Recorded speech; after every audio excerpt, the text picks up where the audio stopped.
Before the uprisings, Libya produced roughly 1.6 million barrels of light sweet crude per day.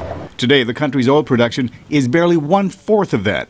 And yet, despite the country's historic dependence on oil exports, Middle East expert Anthony Cordesman says oil is not the key to Libya's future. There's a debate over how long it will take to bring its existing production online, whether it can go back to what it was producing before this started in a matter of months, a year and a half. But no matter what happens, that doesn't bring national wealth. It has to create an economic structure that has many other ways of providing money, or its people are not going to have the stability, the careers, the income they want.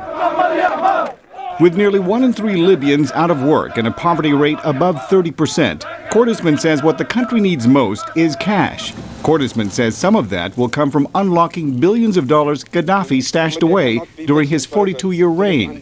At this point in time, Libya can draw on the fact Gaddafi built up a vast amount of international reserves. Many of them are not liquid. It does not have the capability or the governance to spend the money quickly and wisely. And that amount of money will go very quickly if it's wasted simply on empty jobs and big projects that don't produce real development.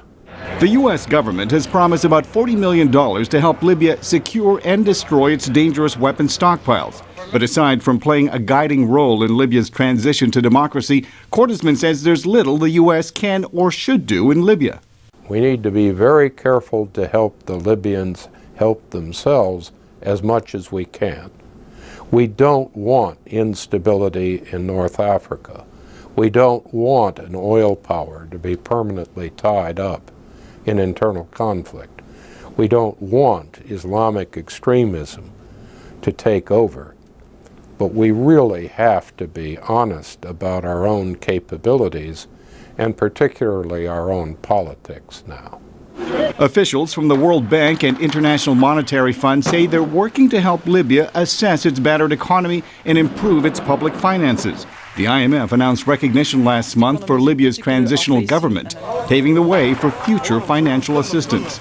Millar Sega, VOA News.